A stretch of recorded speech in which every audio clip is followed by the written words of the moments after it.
radiation. Radiation is measured by the specific absorption ratio. This is a mandated measure that was developed in 1982 in an effort to establish a safety limit. There was no mandatory levels of SAR for phones until 1996. Okay? The SAR was developed with this 200-pound, 6-foot-tall man with an 11-pound head using a phone for 6 minutes. This standard obviously doesn't apply to children and women or the way we use phones today. The SAR values are reported to the FCC, the Federal Communications Commission, by the manufacturer. And unfortunately, they've been known to vary by a factor of 2, even across models of the very same phone. And so there's little or no ongoing monitoring of these values. So the SAR is a measure of exposure. Now, here's where it gets to be a little complicated. San Francisco is proposing to require public information about the SAR so that people can buy phones with lower SARs. Well, that's a good idea, but it's not enough. If you hold a lower SAR phone next to the head for hours a day, like most people do, then the user is not protected from an increased risk of brain tumors, neurological disorders, and, of course, car crashes. And because the SAR was developed for this big guy, children and smaller adults would need to keep the phones even farther from their bodies and heads than the manufacturers recommend. So that's why in the campaign that we are launching, we advise using a headset connected to the cell phone, not keeping the phone next to the ear, and using a speakerphone if at all possible. And are there any particular headsets you recommend, or what do you think about Bluetooth? Well, as a matter of fact, I try not to make any commercial recommendations. I'll leave that to others.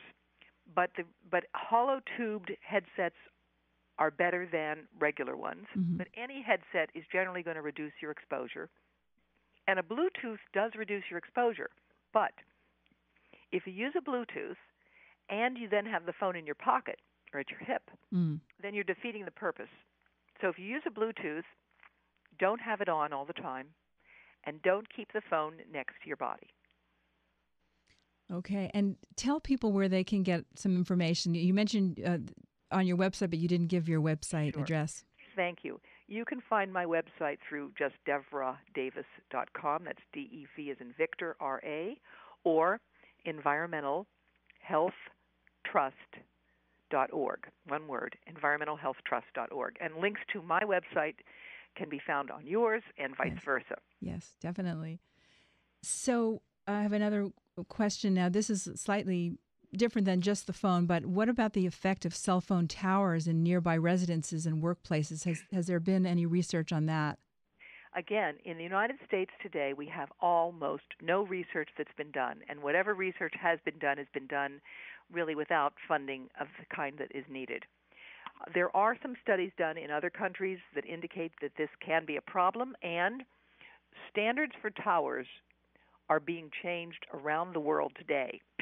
In Salzburg, Austria, they have a standard for their towers that is 1,000 times more stringent than ours. So we have to ask why. This tells us two things. First of all, it tells us that towers can work, emitting less radiation.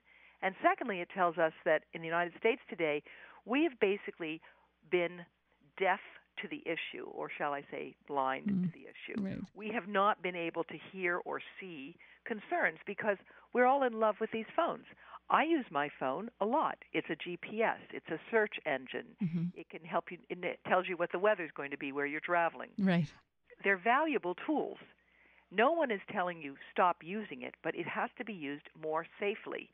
And right now, what we have is the following problem. There are no studies underway in the United States of America today on this subject in human beings. The few studies that have been done have been done with support from industry. The last study done in the United States on humans was published by distinguished researchers from the National Cancer Institute in 2002. Wow. Ask yourself, how many of you were using phones in 2002 like you're using them today? This is not, for most of us, we have rapidly changed the way we use phones, and that's a good thing. But this is failing to take into account that we are in the midst of a revolution of using this technology, And we have no idea what it will mean for our health, let alone the health of our president, his children, and others who seem to be so enamored of these devices. How can people get involved in trying to get research accomplished?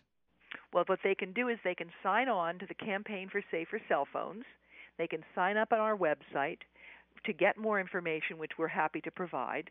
They can write to the Maine legislature now, and it's really important that they do this, to write to the Maine legislature, to Senator Brannigan and Representative Ann Perry, urging them to pass the pending bill to require a warning label on a cell phone. Let me tell you something about this warning label on a cell phone. The reality is this. Cell phone manufacturers are right now putting information inside the packets, telling people, be careful, keep your phone away from your body. But nobody reads these. Right now, if you have a Motorola V195, it says keep the phone 1 inch from your body. If you have a BlackBerry 8300, it says 0.98 inches. If you have a Nokia, it's 1100, it says 1/4 inch. And the iPhone says 5/8 of an inch. And several of these phones include statements that, quote, phones, all caps, should not, in all caps, be used or carried on the body. But that information is found in pamphlets inside the box, or in the case of the Verizon Aris Droid phone, which says no part of the human body should be allowed to come too close to the antenna during operation of the equipment. That's on page 11 of the Droid cell phone manual. And then the information can only be found from an online appendix. And then page 219 of the online appendix, it says, to comply with RF exposure requirements, a minimum separation distance of 1.5 centimeters must be maintained between the user's body and the handset, including the antenna. Most people don't know the antenna in a phone today is buried in the phone. All right. It used to be they were external. They're now in the phone. Right. So we become the antenna, right? That is exactly right. We are our own antennas.